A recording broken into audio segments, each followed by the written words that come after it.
afternoon, Daniel. Good afternoon. So, what's your work now? Now, I currently stopped kasi I have this very busy schedule. Una, I manage our family business. It's just a small computer shop. And then, I work as a public official. So, the schedule is really busy. But now, I think I can find time to find another. So, was LaSalle your first choice? Yeah, it's the only choice. Kasi before, when I was in high school, I remember na dalawa lang yung exams, college exam na kinuha ko, yung sa UP, tsaka sa LaSalle. Talagang na-pressure ako ng parents ko na pagigian ko yung entrance exam ko sa LaSalle. Kasi pag daw dabagsak ko yun, wala na daw akong papasukan. Kasi yung UP ko, undetermined yung results.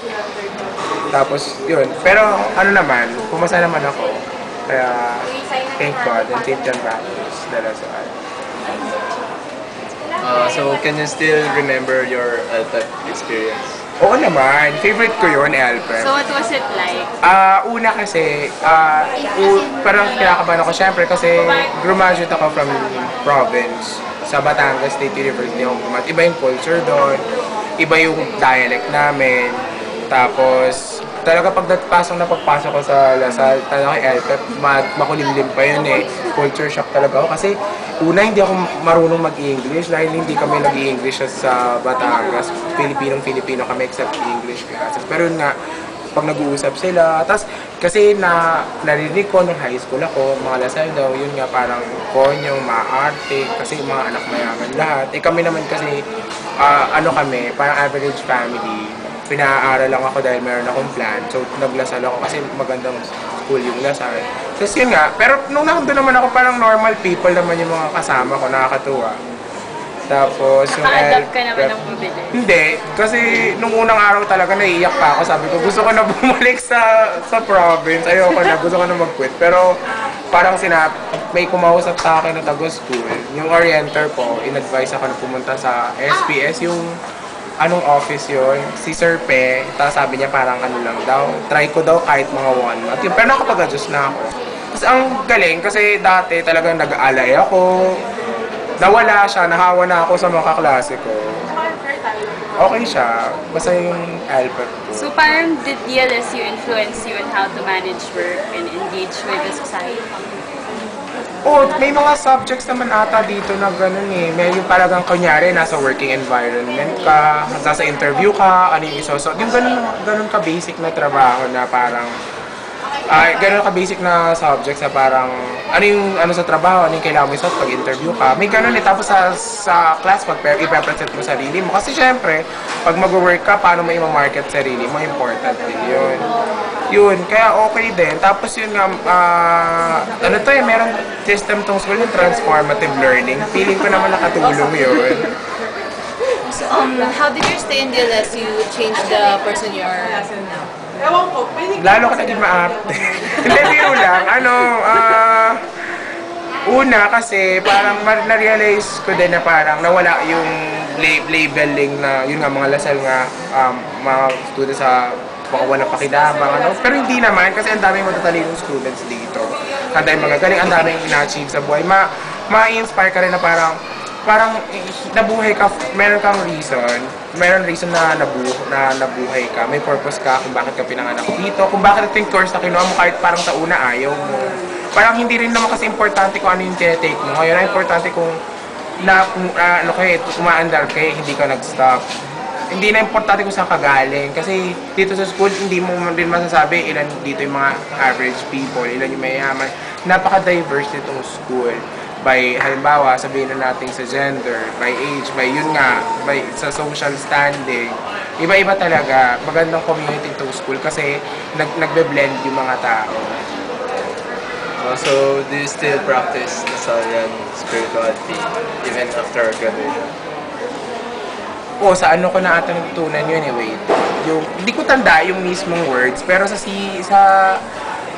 ano nga bang subject yon, community service, dun yun eh, parang nakita ko naman na, kasi ako sabi ko, nung una, ako naman kasi, ano ako, in touch ako with marginalized people, tumutulong ako. Ito kasi nga, public official kami ng family ko, talagang committed kami to service sa mga tao. Kasi iisip ko, ito kaya mga students ng Lasal.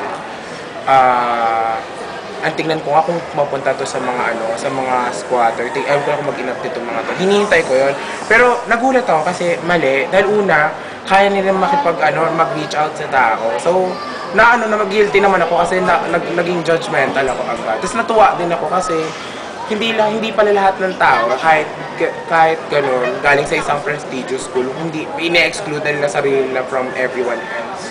Kaya nakakatuwa. Yun yung isa sa mga feeling ko via spirituality na din dito sa Lasal na hindi mo kailangan tumingin para tumulong ka, hindi importante kung saan ka galing. Basta importante kung feel mo tumulong, kung gusto mo talaga tumulong, tutulong ka. So, do you think it's an advantage for you that you have these values? Oo naman, pero depende din sa tao yan kasi baka may values na parang against sa nila. Parang yung values naman hindi naman compulsory na sundin ng kahit sino. Sa akin, oo, magiging advantage siya sa'yo din, sa development din ng well-being mo as a person.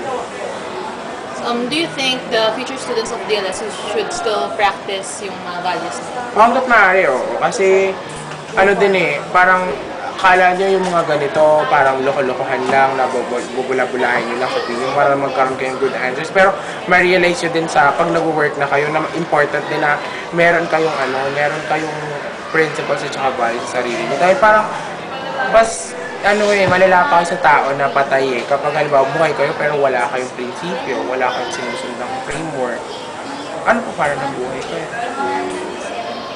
So, yung nag-work ka nga, what is being expected from a Lasalian? Yung una nakakagalit kasi yung fresh graduate graduate ako. Yun yung time na talagang hanapan ng work. Basta pag Lasal, magjo-joke agad sila na parang, Lasal ka, bakit naghahanap ka pa ng work? Di nakakagalit kasi di ba syempre yung parents mo, yung family mo nag-invest sa magandang school para bigyan ka ng magandang education kasi magiging parang parang puhunan mo yan in the future tapos gagawin lang sasabihin na sa'yo. Oo, parang ma-offend ka na gano'n ang ina-expect nila na parang bakit ka pa magtatrabaho, Lasal ka naman. Pero alam mo yun, kailangan pag-adjust ka pa rin. Pero meron din naman kasi na marami din ina-expect sa'yo. Meron din naman wala. Iba-iba expectations sa'yo. Pero ang importante, hindi mo kailangan mag-live sa expectations. Kailangan maging happy ka kung ano yung ginagawa. So parang what advice can you tell the students who are about to graduate na gusto rin nilang mag-work sa corporate? Huwag kayong choosy sa unang work. Kasi mahirap talaga. Sa panahon ngayon lalo, wag din kayong ma-pride na porket galing kayong Lasal, hindi nyo napapatulan yung ibang work. Alam nyo hanggat yung work marangal, bakit hindi nyo i-try? Meron mga Lasal students na nagpangahas maging service crew ng McDo.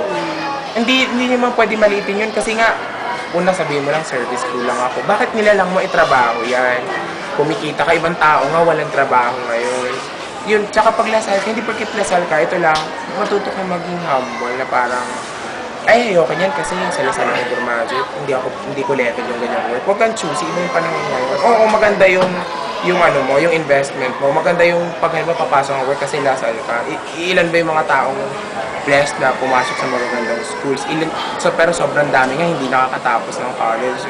Una, maging grateful kayo kung meron kayo. Tapos, maging humble din kayo kung naghahanap ng work. Kasi, una, bata pa kayo. Ilang taon ba kayo bago graduate? 21? Bata pa rin yun eh. Marami kang pwedeng marating sa ganung age. Kaya huwag mong madaliin. Mag-enjoy ka lang kung ano yung meron ka. Tapos yun. Basta sa unang work, yung ma-advise ko naman, huwag ma-act. So, how can you truly say na genuine Lasalian? Paano ba to? Ang hirap niya na kasi parang nagle-label, yung question may labeling din. Paano masasabi na Lasalian? Ako una, tanda ko yung mga subjects ko dito. Susunod din nga yung mga values naman nila, yung Lasalian achiever for God and country. Tanda ko yun.